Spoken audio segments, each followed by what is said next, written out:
Hello, and welcome to episode 305 of the Casual Try Hard podcast. I'm Brian. And I'm glad I clicked record. Oh no, I went too fast. That's all right. We got it. I'm James. Okay. So we are doing the set review that never ends. That's right. But Going on a month and a half, I think. Yeah. Hey, we missed a few shows in there, but We did, yeah. the green cards kind of suck, so we should be able to skip by some of them. Yeah. So if you have any ideas for future shows, if you want to reach out and say hi, all our links for social media, Facebook, Discord, X going to give it to you, email, all in the description. We should finish this set review just in time to start talking about Aether Drift. Yeah, I think not this coming week, the week after, it's like officially spoilers start, so Yeah. we should definitely have a mechanics article in there to talk about and a limited section to do, and feels like all we do anymore is talk about cards, which is fine. Yeah. Like I said, that's kind of one of my favorite things to discuss on these shows is card evaluations, Cards. how they fit into the Hey. formats. And We have not got any Aether Drift spoilers. yeah, as I was saying that, I was just thinking we didn't get our Christmas spoiler, did we? Yeah, so I was gonna bring up we did not get a Christmas one, which is super weird because they like they would always do a Christmas spoiler. So Yeah. I don't know why they're slacking. Yeah, wild. Anyways, if you're looking to support the show, there's a couple ways you can do it. The first is with our TCG player affiliate link, CasualTryHard.com/TCG. Surf on over there. After following that link, anything you spend at the store will help to support the show. Put some of that Christmas money to good use, finish off a deck, support the show at the same time. We would appreciate that. If you want to support us more directly, patreon.com/CasualTryHardMTG is how you can do that. Patrons get access to our show notes, so they get a sneak peek about what the upcoming episode's going to be about. They also get access to about another hour of content out of us every week in the form of our unshow, where we spend about an hour catching up, making sure our equipment works, talking about the show, talking about Magic, talking about whatever, really. And we record it and play it for our patrons. They seem to enjoy it. So if either of those sound good or you just want to support the show, patreon.com/CasualTryHardMTG. Couple bucks in, help us out. Sounds good. So we're gonna try to get through green, multicolor, colorless, and all that jazz. Yeah, I think we can finish this set out today. Hopefully. Yeah. All right. So we've just been kind of going through and seeing what tickles our fancy. Yep. And Start with this guy, or do you got one before him? which guy is this? Elvish Archdruid? That was the guy. Okay, that's the guy. Elvish Archdruid. 1 green for 2/2 elf druid. Other elf creatures you control get +1/+1, and you can tap and add a green for each elf you control. I mean, this card was one of the big finishers or big payoffs in modern elves for years and years and years. Mm-hmm. So the fact that this is made it to standard and pioneer. Yeah. Standard less impactful because you just have less elves. Except that Foundations being a special set that's going to be legal for 6 years, and we have a giant format now. Mm-hmm. And at some point we're going back to Lorwyn, right? Yeah, here's Lorwyn was elf heavy. Yeah. I think there's an opportunity for him to shine. But also him being legal in Pioneer is a big deal. At least in my opinion. Yeah, I mean you have Llanowar elves and Elvish Mystic. Yep. Elvish Archdruid, and then you also have the elf that taps and adds green for each creature you control. Yep. Which is kind of just another one of these in an elf deck. It's not like a lord, but it gets the mana. Yep. So then you just need the big thing. Mm-hmm. Whatever the big thing is. Yes. So, you have all this mana, you just need a big thing. Yep. That was my first one. Okay. I have 3 queued up, so if you don't have another one. Genesis Wave. Speaking of big things, Okay, sure, we can do that one. so like I don't think Genesis Wave was legal in Pioneer before. Yeah, I don't think so either. Like I think it's like originally from what's it called? Um, We had Genesis Hydra in yes, M15, I think, but not Genesis Wave. yeah. Like this is just like a big ramp thing. Like it does have the like issue of right, like it doesn't hit itself. It can just put a bunch of lands into play, but like you know, um, being able to hit like a bunch of stuff. Yeah, I mean, If if you like, you is this the payoff for of the Church Druid? I mean, it could be like it's kind of the biggest thing you could possibly do. Well, it lets you get the combo kill. Like if you have, I don't know, if you have 4 elves out, then you make for 11 mana or whatever. Like does this equal 8 catch 2 Shaman of the Pax and win the game? I mean, it very well could. Yeah. Or if you just have something that gives haste to a bunch of big Yeah, I mean that. idiots. Well, yeah, I was thinking more like elves, but yeah, if you have, Yeah. Well, something that, like you said, yeah, gives haste.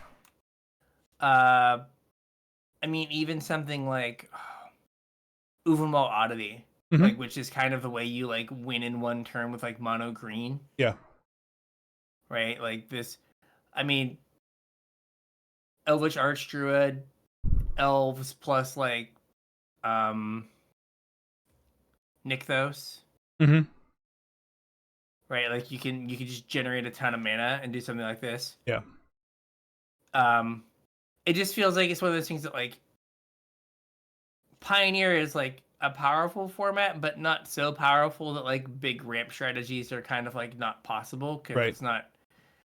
It does have those like very aggressive decks, but it doesn't have like this kind of hyper efficiency that like Modern does. Mm-hmm.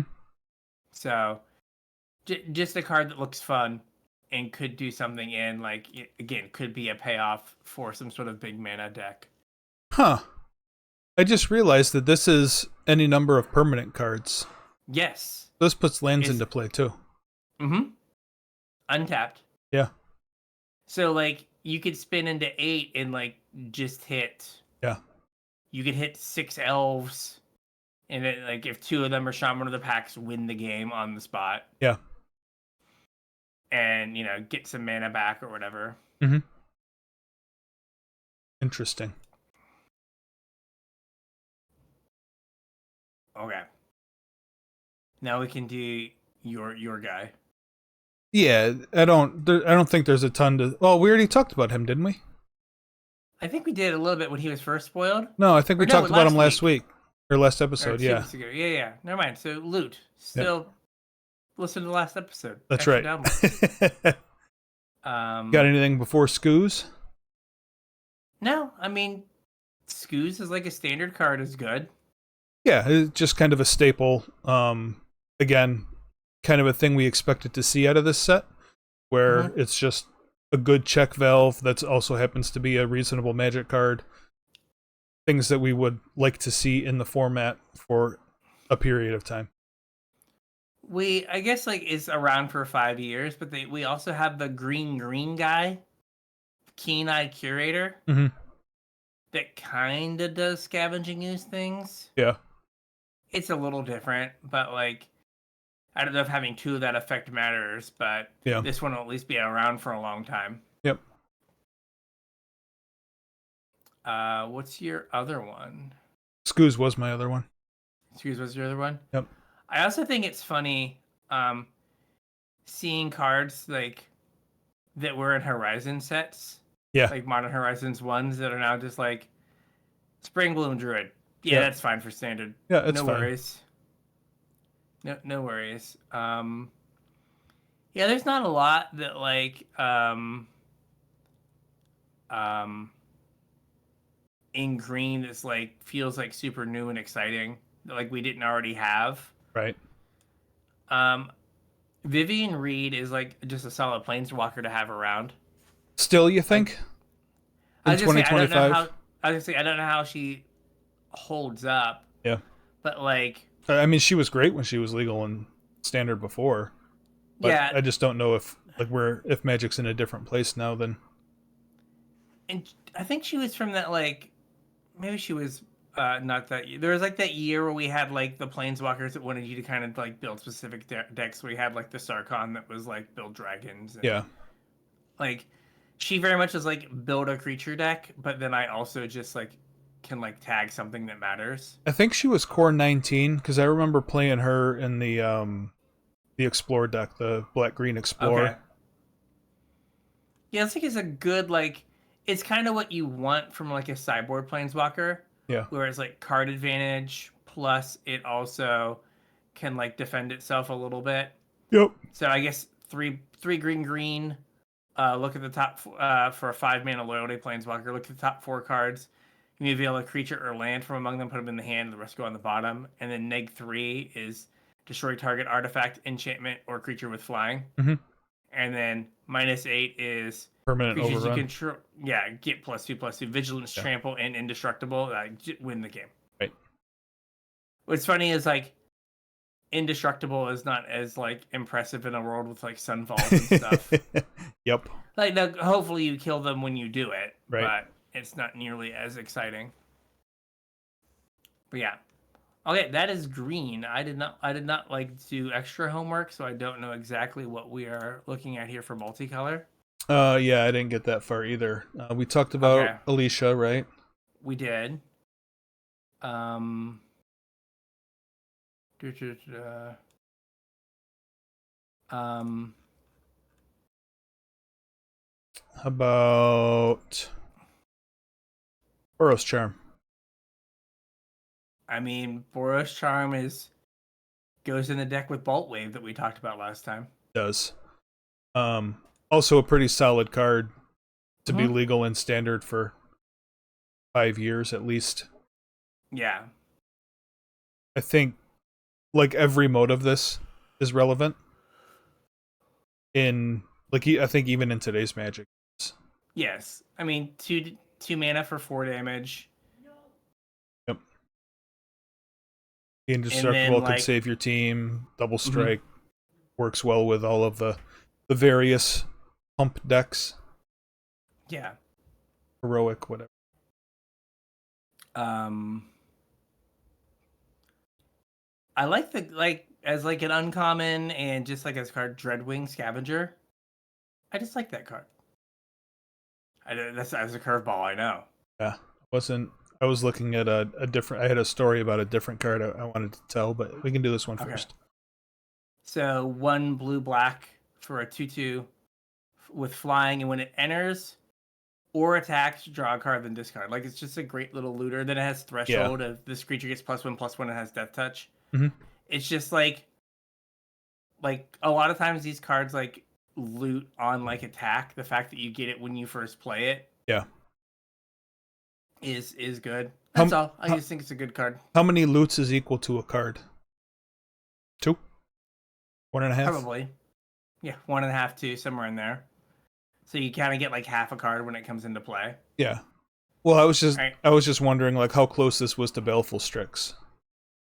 Oh. And like Baleful Strix is too powerful for most formats, right? It's only legal in Legacy, or is it legal in Modern now? I forget if it was in a Horizon set or not. Gosh, it's so hard now. I will look. But this is some portion of Baleful Strix. 2/2 It flyer for 3 mana like isn't great, but it loots. It gets +1/+1, so it can close a game out, and it has Death Touch, so you can trade it for something big, like if the game goes long. Yeah. Baleful Strix is only legal in Legacy. Yeah. Which is, again, like it's one of those things that is kind of funny. It's like, that doesn't seem to make a lot of sense, but. Alright, what is your story card? So I had sent you a message yesterday, Saturday, whenever, about the Omniscience event that's going on. Yes. And I had a funny story about that event because I got clowned by this guy. So did I. Did you? Okay. Not that this card's any good, but Consuming Aberration 3 blue black for a star horror. Its power and toughness are each equal to the number of cards in your opponent's graveyards. And whenever you cast a spell, each opponent reveals cards from the top of their library until they reveal a land card, then puts those cards in their graveyard. I don't know how many listeners have participated in the Omniscience event, but most of the Omniscience decks have no lands in them. Yes. I did get clowned. Yeah. It was not. I was like, I went to kill it. They like cast a spell. I'm like, why are you casting this? And then I read it, and I was like, Oh. Like I had the removal spell on the stack, and then I conceded. I was like, oh, this is what's happening. Yep. Not cool. Not cool at all. So yeah. Boo. Omniscience getting us getting clowned. What else we got?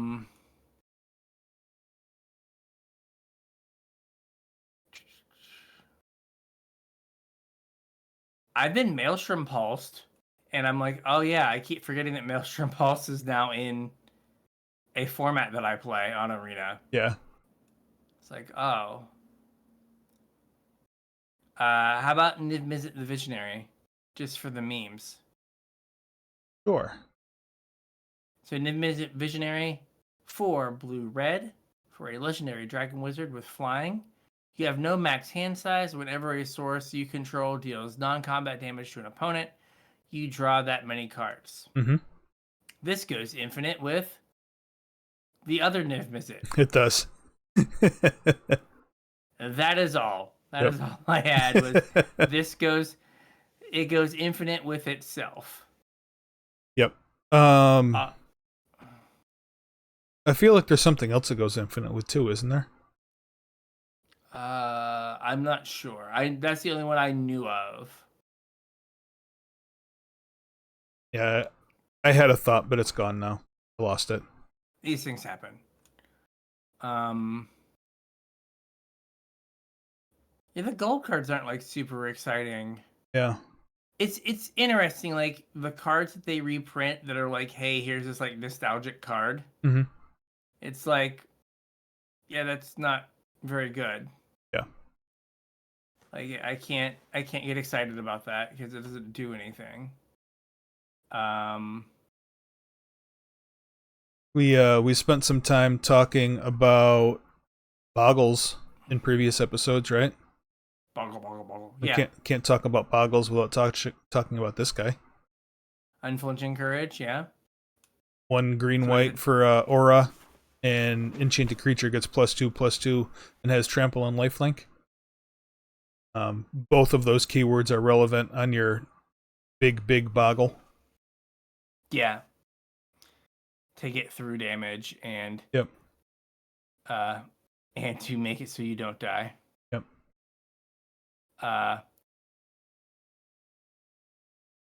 How do we feel about like Zimone being like the default like blue-green character? Yeah, I don't know. I mean, I guess I don't know who else would be the default blue-green character, but Yeah, I don't know. It just doesn't feel like it's earned. Like just kind of like Kellen is. But Yeah. it was like Zimone was like an uncommon or something in like Strixhaven. Yeah. And then just keeps like showing up. Just kind of like we murked Jace, so now we just have to have Kellen show up everywhere. Yeah. Could we not? Could we just like have Kellen stay at home for one set? Yeah, I don't know. I don't know if you remember this or not, but I used to be like reasonably interested in the Magic story. Yes, I remember you used to read them on break. I did, yeah. I used to read them like when they were posted on Magic's website or whatever. I used to read them. Not that I don't know. It was just something to do, I guess. I wasn't ever super invested, but I appreciated the story. But now, like, the story is so weird and barely even feels like Magic. Like, I have no idea what's going on anymore. Yeah, it's...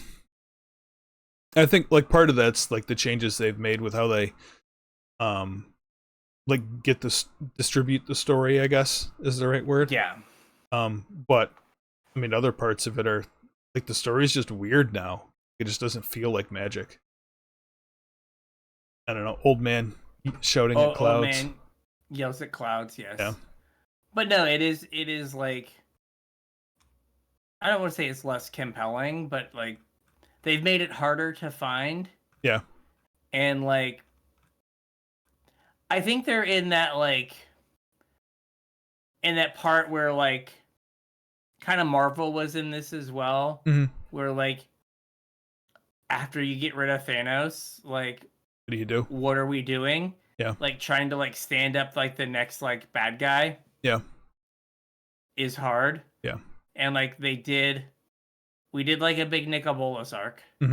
Like for years. Yeah. And then that led into a big like Phyrexian arc. Right. For years. And the end is like, we don't have planeswalkers anymore. So we have planeswalkers for years. What are we doing? Yeah. And now it's like, what is the like next thing? It's kind of hard to stand up. Well, like the only thing that's left, I think, is like whatever Emrakul's doing. Fair. That's like the only big baddie that's left. Because I mean, if I'm remembering correctly, like Emrakul basically put herself in the moon. In the moon. Yeah. So I can't imagine that Emrakul would do that without some sort of plan. Well, reason or whatever. I guess speaking of Emrakul, we can talk about our one Eldrazi, right? Oh yeah. Professional. Yeah. Sire of 7 deaths. 7 mana. For a creature Eldrazi. First strike, vigilance, menace, trample, reach, lifelink, ward, pay 7 life for a 7/7. A lot of keywords.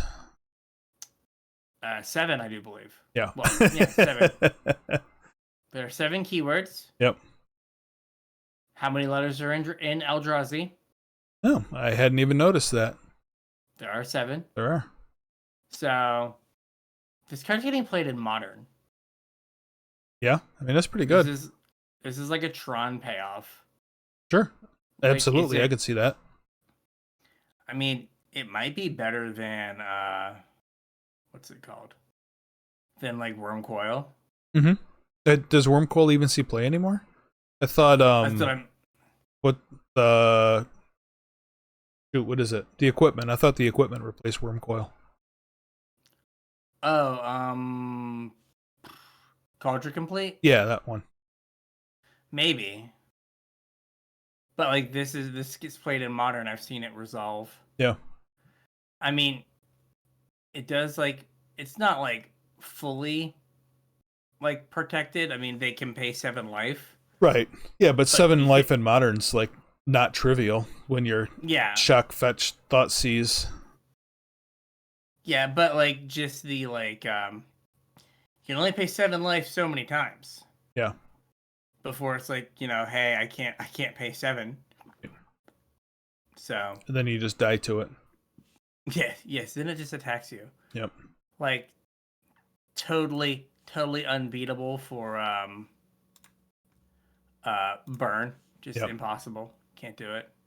Have you gotten hit with this in Omniscience Draft? I have not yet. I did. On turn 1. I scooped. Yes. Yep. Can't win. I am not going to beat that. So we're going to look at artifacts next? Yeah. Expedition map? Ooh, jumping way down. Okay. Do you have something before it? Well, I kind of just wanted to mention, not that I think it's great in today's Magic, but Basilisk Collar. I had thought about that one, yeah. 1 mana for an equipment. Equipped creature has Death Touch and Lifelink. Equip 2. I don't know that this is better than Shadow Spear. Like the decks that want this type of thing probably want to play Shadow Spear instead. But Shadow Spear is not in Standard. This is. If there is like any like repeatable damage, like Walking Ballista or anything that like pings some way somehow. Yeah. This is really good. Yep. And it's cheap, like 1 mana and 2 equip is reasonable for whatever other shenanigans Yeah. you're trying to get up to. I think it was Agreed. expensive for a while too. I don't know that It it is was. anymore, but It was like a essential piece of like Tron and Tron Cyborgs when they played Walking Ballista consistently. yeah.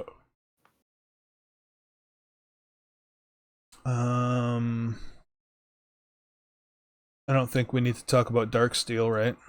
No. Let's go to map. So Expedition Map is 1 for an artifact that has 2 tap, sack this artifact, search your library for a land card, reveal it, put it in your hand, and shuffle. I just played against this multiple. It was just like I didn't realize this was legal in Pioneer or Standard, I guess.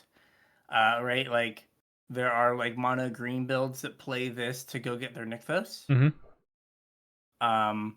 Right, like I have seen people play it to go get their Lotus Field. Yep. So like there are just multiple decks in the format that rely on a land. And this can always get them their land. Yep. You got anything else for Expedition Map? I do not. Okay, I have a question for you then. Sure. There was a green card that I almost mentioned but didn't. Okay. And there is an artifact here that I was going to almost mention and decided not to, but then I remembered the green card earlier, and I would like to talk about them as a pair. Okay. I will allow it. Okay. Gate Colossus. Hey. 8. Mm-hmm. 4/8. Yeah. 8 mana, 8/8. Costs 1 less to cast for each gate you control. Can't be blocked by creatures with power 2 or less. Whenever a gate you control enters, you may put this card from your graveyard on top of your library. Believe it or not, like Gates was a viable artifact or archetype in Standard for a little bit. Mm-hmm. Do we have the Ram? Do we have the Ram? I thought it was the green card in question. No, the green card I was thinking of was Circuitous Route. Okay.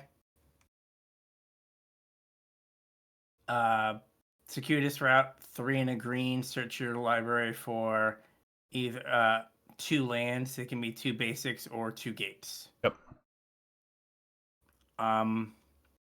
Like they gave us part of like the gate stuff. Yeah, we don't have the but Ram. not okay. But like not Gatebreaker Ram, and not Guild Summit. Or the red card either, right? Gates Ablaze. Gates Ablaze. Yeah, so like it doesn't feel like they gave like enough. They had some cards that cared about gates, but they just were like, it seemed like it was like a throwaway like extra what's it called? Extra like draft archetype. Mm-hmm. But like it just didn't. It doesn't seem like they gave it enough. Well, that's kind of why I wanted to talk about it, though, because it's weird, right? It doesn't really fit with anything. Like, why would they put these Gates Matter cards in a set that's going to be legal in Standard for 5 years if they didn't plan on doing something with it? I mean, we could get Gates later. Yeah.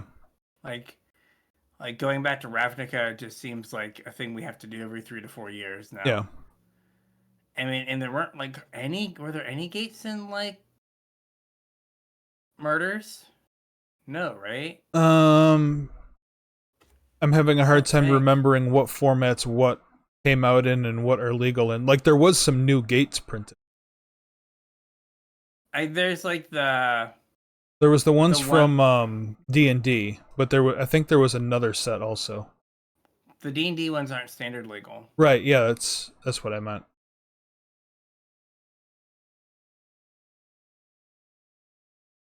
I thought there were more. I don't think there are. Ooh.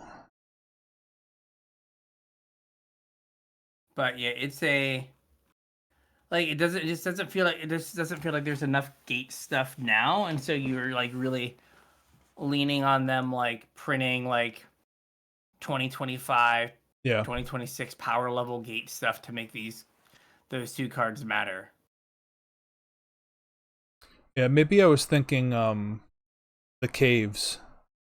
Yes, there were cave things. Yeah. And there's like a cave gates ablaze. Yeah. It's Maybe like that's a what I little was bit thinking. worse. I don't see any here. I don't know. It just seemed weird to me that they'd put these 2 random gates cards in. Mm-hmm. I Like- agree. Leyline Axe. Sure. This card's cool. Mm-hmm. There was a Saffron Olive video where he went back and played Hammer Time in Modern Yeah. with Mox Opal and Leyline Axe. Oh, okay. I'm hoping that we get another version of Metalwork Colossus, Yeah. because like a free 4-mana artifact for Metalwork Colossus is a big deal. And the fact that it also like gives it trample. So Leyline Axe is a 4-mana equipment. yes. If this card is in your opening hand, you may begin the game with it on the battlefield, like a Leyline.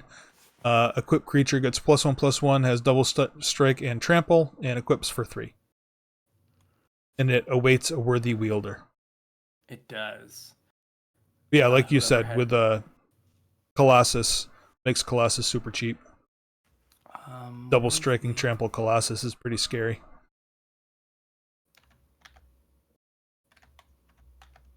And actually, I guess it's not the same deck. Never mind. I guess like Gate Colossus. Oh no, because Metalwork Colossus is non-creature artifacts. Non-creature artifacts, Yeah. yeah. So there you go. Now, another thing that I've not seen anyone do, probably because it's not good enough, is Fervent Champion reduces the equip cost of everything by 3. So like you could like Yeah. play this Fervent Champion equip Yeah. and like kind of have a like what is it called? An Embercleave at home. Yeah. Because I mean, this is just Embercleave. Yeah, I mean it's bad is what it Embercleave, does. but It's bad Embercleave. I mean, again, you only cast Embercleave once. You only like equipped it once when you won Right. the game. Yeah. When you cast it for 2. Mhm. But like things like they keep doing things to reduce equip costs and stuff. So Yeah. like you could see something like that happening. Yep. But yeah, okay. What else we got? I got a couple like role player cards here. Okay. I don't know that they're anything spectacular, but good cards to be in standard for a while. First one's Maze Mine Tome, 2 mana for an artifact. You can tap, put a page counter on it, and scry 1, and you can pay 2 tap, put a page counter on it, and draw a card. And when there are 4 or more page counters on it, exile it if you do gain 4 life. This is like a type of card like this is something that control decks typically want as a way to get value over time, get them into the late game, make sure they have the pieces that they're looking for. What was the last one we had? The vehicle. Reckoner Bankbuster. Yeah, Bankbuster. But we've had this card a few times, or some variation of it, legal and standard for a while now, and I just wanted to point out that this is going to be our variation for the next 5 years. A while. Yeah. Yeah. I mean, any deck that like wanted Reckoner Bankbuster or like would sideboard it in, like this is kind of the same thing. Yep.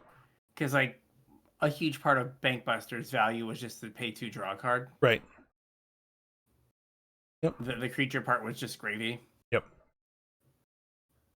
And then the other one was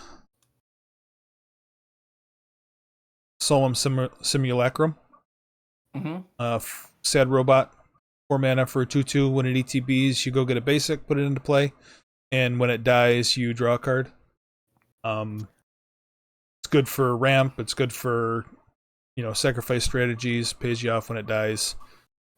Not super great rate at 4 mana for like 1v1 play, but I believe this saw play in standard last time we had it.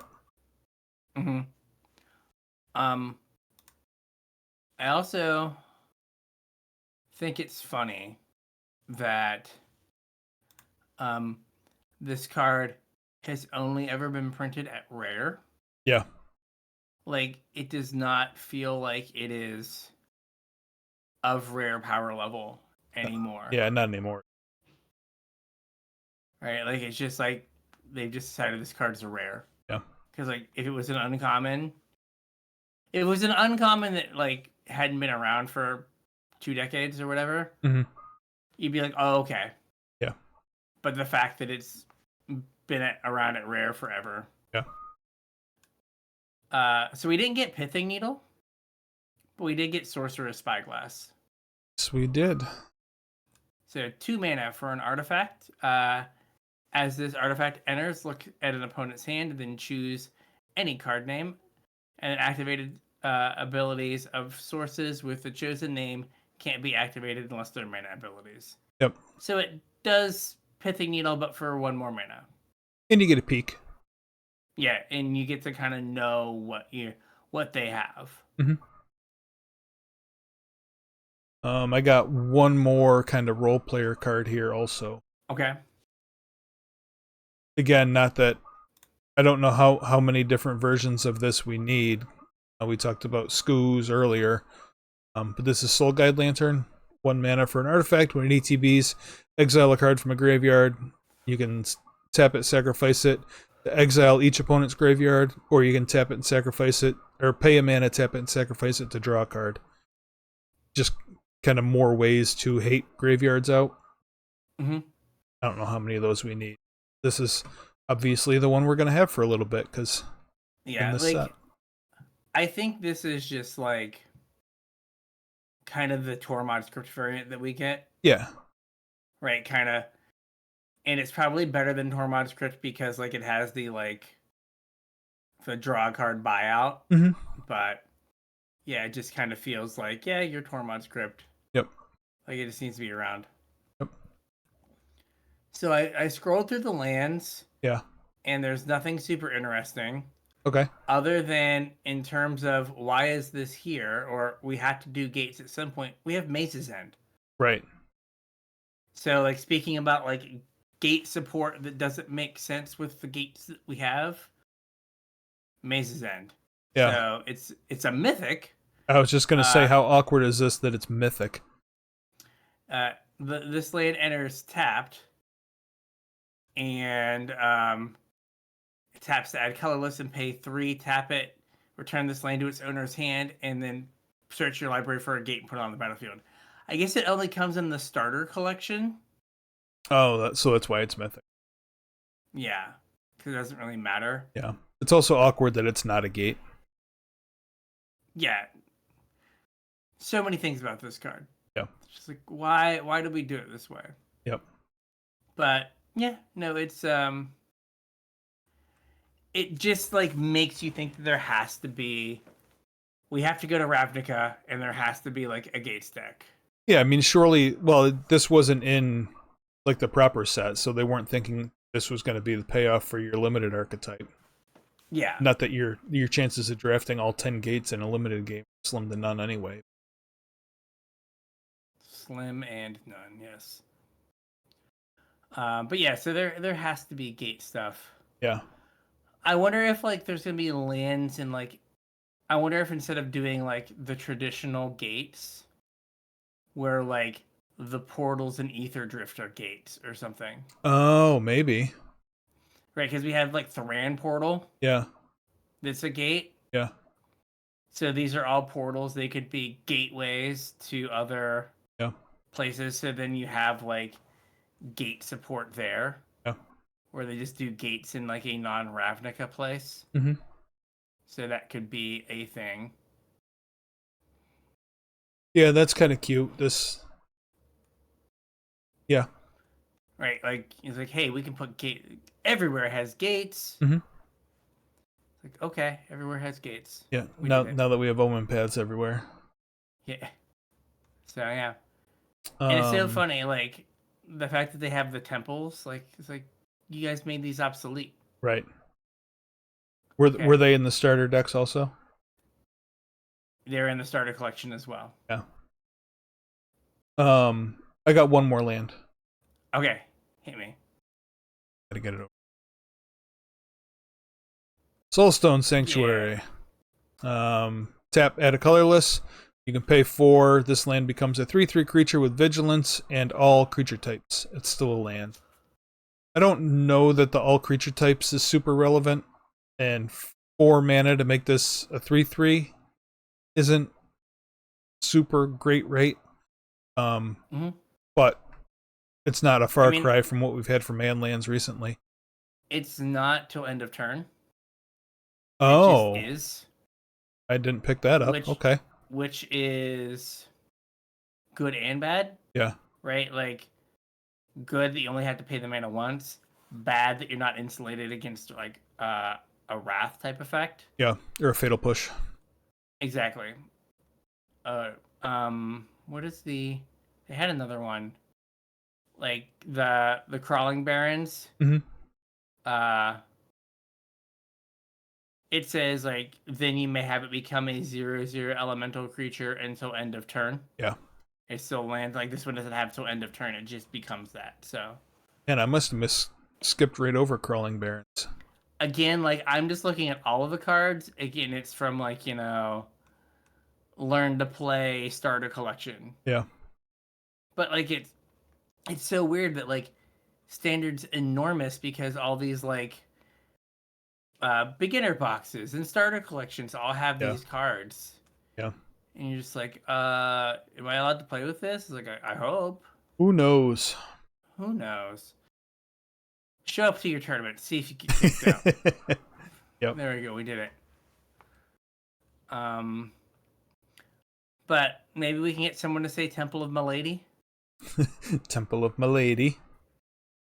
So for listeners at home, Ben Stark used to do commentary, and Ben was not good at reading, like pronunciation, and so his team knew that he was doing commentary, so they all committed to the bit of calling it Temple of Milady, like in testing and stuff. Yeah, and then during commentary, he called it Temple of Milady.